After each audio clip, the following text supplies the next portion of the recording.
Yo, what's going on, y'all? I'm Cavell Anderson, and we're back with another VeVe and Ecomi video, man. So in this one, we're going to be going a little bit more over the Dan interview, but I did want to touch on the topic because I know the OMI token has really been trending across the community. People have been talking about it, speculating about if it's going to be valuable, if VeVe has been a scam this entire time, and things like that. So I wanted to share a little bit of my perspective and my opinion with you all so far. Based on just what I've seen, my experience here and everything, I feel like personally, I feel that the company has been incompetent. I think the company has been more so incompetent than I think it's set out to deliberately scam people.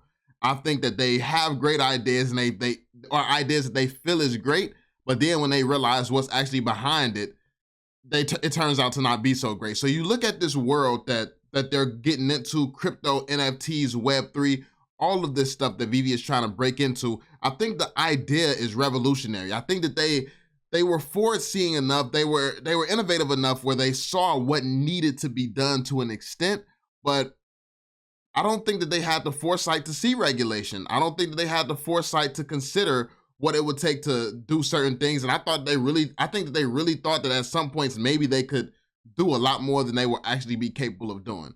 And I don't know, like, I think that they've wisened up a lot now, but they also have hired a lot more people. They have a lot more people in place, giving them the proper information, trying to help out and things like that as well. So in my opinion, I think there's still an opportunity with the OMI token. I think there's still an opportunity with VeVe. I don't think that it is just one complete scam.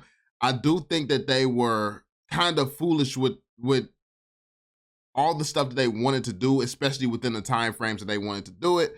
And yeah, I mean, it's made VeVe look crazy in a lot of ways. And then one of the things that's made it worse is that the community would not get on board with one another and ask for answers. No, like, it's like you had the community egging on this behavior from the team. And I was at one point in time one of the people among them, like egging it on as well, making excuses. But to be fair, my excuses was early on. At the point where it's 3 years and the same things are still happening, you have to wake up. You have to wake up and ask questions, ask for answers. Like you have to do these things at a certain point. I gave VeVe time. A lot of people were doing it instantly as if things happen instant. Like that just doesn't work like that. But at this point in time, people should be asking questions. People should realize that we are owed answers, because while VeVe is not being marketed as an investment right now, they did take on investors very early on. This is how VeVe got to where it's at, by investments. They were selling the OMI token as an investment to people. And this is what you have to realize. People want to sit here and say, oh, VeVe's not this, VeVe's not that. That is marketing. VeVe has marketed as a collector's app now. VeVe has marketed it the way that they have marketed it now. This is what's going on now. They have a whole legal department now. So of course they know the proper things that they're supposed to be saying and not saying. But it wasn't always that way. So yeah, it's just so much that has changed and so much that needs to be taken into consideration when you're looking at this project. I'm not on any one side or the other. I don't think that VeVe is a flat out scam. I don't think that VeVe is doing everything perfectly either. I think that VeVe is somewhere in the middle, and it could go either way. So that's why you should always invest what you can afford to lose, and don't get too overly invested and overly passionate about an investment if it is an investment. If VeVe is just fun for you, then cool. But I suspect that a lot of people wouldn't be this passionate about VeVe if it was just about the fun, because fun-wise, it's not that much going on. Like, a lot of people have a lot of money in this and need to see it do well. And I think that you have to be real with yourself. Like, I don't care what you tell me. You can tell me I'm a true collector, I'm a true investor. I don't care. It's not going to impact me one way or another. Like, you can lie to me, you can lie to the community, you can lie to, but you know the truth. Like, even if you're lying to yourself, you know the truth. So you got to realize why you're here. Like, regardless of if people think that it's wrong or right that I'm an investor, I'm here for an investment. I'm here for the money. That's why I'm here. So, and I stand on that. You have to know who you are, what your goal is, what your aspiration is. If you were here for one reason and you fell in love with another reason, that's cool. Don't change the fact that you might still have a lot of money in this project. If you're somebody here with very little money in this project and you still love being around, truly you're passionate about the community. That's obvious. Like I said, everybody has different situations. You all know your own situation, but let's jump into the video, because this is going to be a lot of valuable information that I guess we want to know. Like, we want to know about payout, and we want to know about a little bit about the OMI token update. So let's get into it. Is the crypto pay-in and crypto payout, has there been any headway in that department? Yeah, I mean, we are always investigating different payment options. Obviously, there's a massive crypto audience out there, probably not spending much this moment in time. But yeah, it is something that we do want to implement. The challenge we have is, as a company, we are ultimately responsible for all of the funds that run through the platform. And that means that we need to make sure that there are, nothing is being exploited. There's nothing that we could ultimately become held accountable for if somebody was doing something dodgy with crypto, like let's say they were trying to wash it through the platform. I mean, it is the advantage of.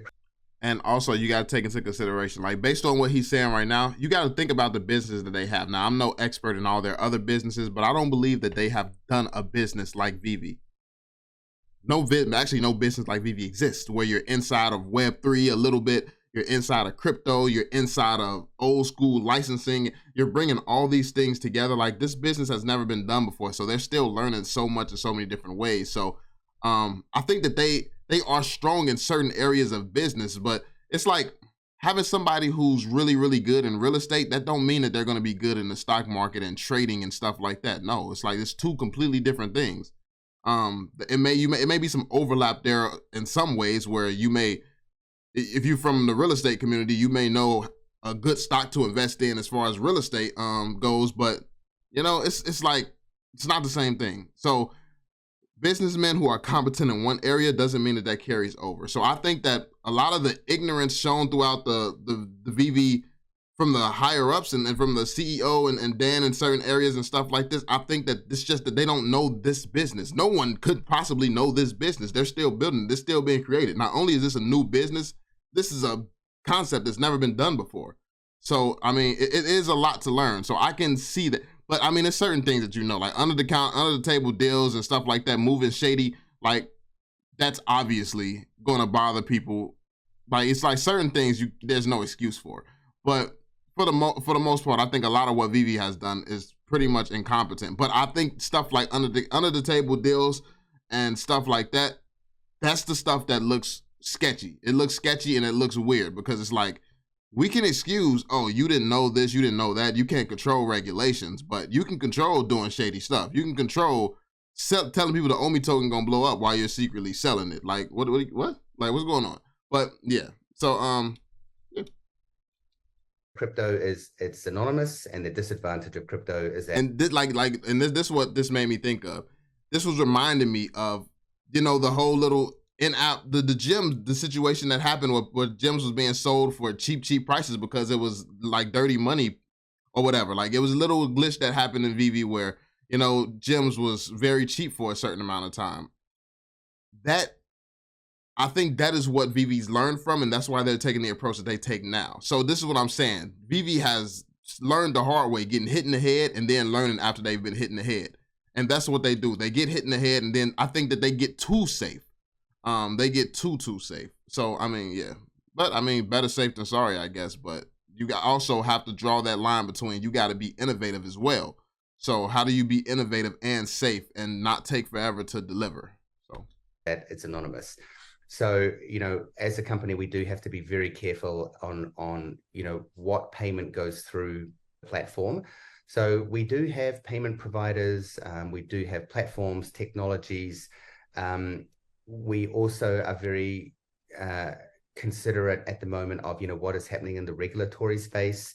I think we probably want to wait things to settle a little bit there before we do, dive deeper into crypto.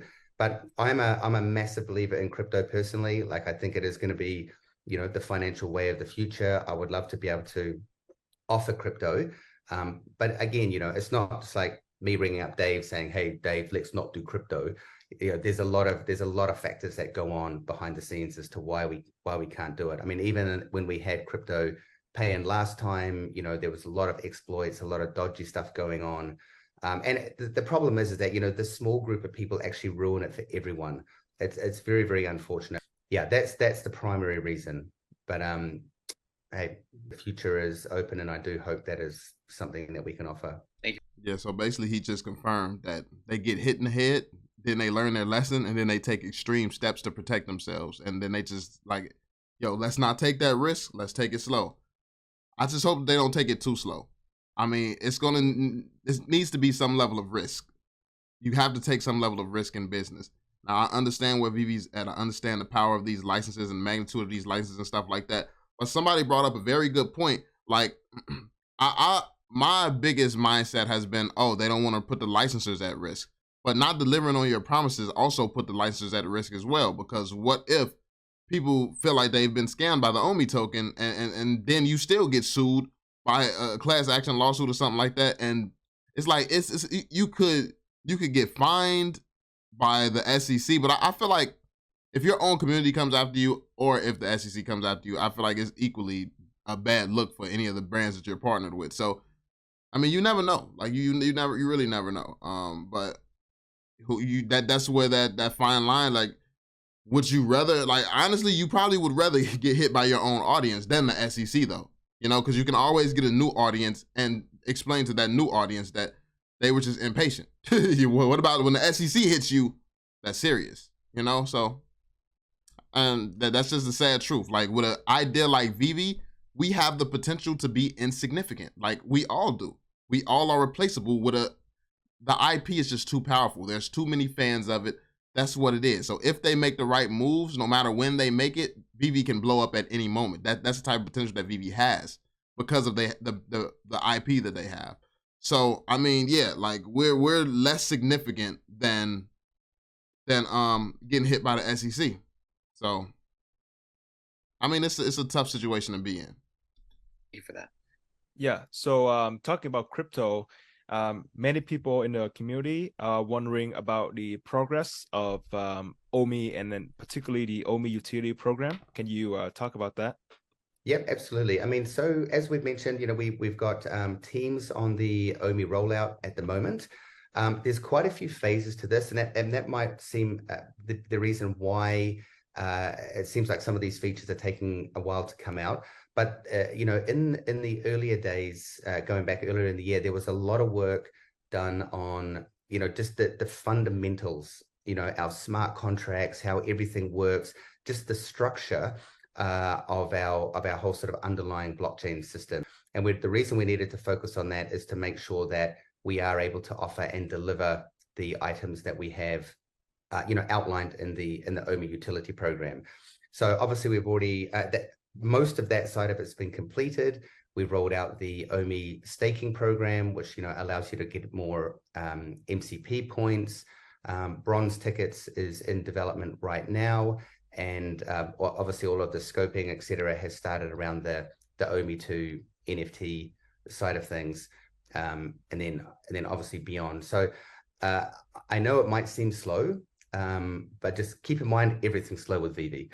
You know, it's not just one area that we're not focusing on. VeVe is very much like a big growing thing, you know, and that's why a lot of the times these things take a while. And because we also work with a lot of these big IPs, you know, we have to also be very considerate of their take on crypto and, you know, what they're comfortable with. That's not to say that they have, you know, control over it, but we obviously want to be sort of respectful in that. So the licensors got VeVe by the balls, and they don't want to take certain risks and do certain things. So it seems like the licensors are in control. The licensors are running the show. A lot of people are still uneasy and unsettled with crypto. So they have control over what VeVe does with the licenses and how far VeVe goes, even with their own token. Which is concerning, because at what point, didn't I see somewhere like VeVe did $1 billion in sales or something like that? I don't know if that's true, but at the point where you're doing that, and you still don't have control over your own token, how can you ever promise us anything when it comes down to the token if the IP is always going to have you by the balls? And I feel like, yeah, over time, they're going to catch on. But the problem with innovation is that by the time the old heads catch on, the new companies has already risen up and blew up because they were ahead. it's like you can't wait and miss the opportunity because some old heads don't want to get with the times yet. They're not comfortable enough to get with the times. And that's what I mean by taking certain risk and risking maybe even losing certain IPs. I mean, I wouldn't risk nothing crazy like Disney or nothing like that, but they seem to be very innovative. Like, honestly, they seem to be, I wouldn't think that it would be Disney who would have a problem or who would be slowing things in certain ways.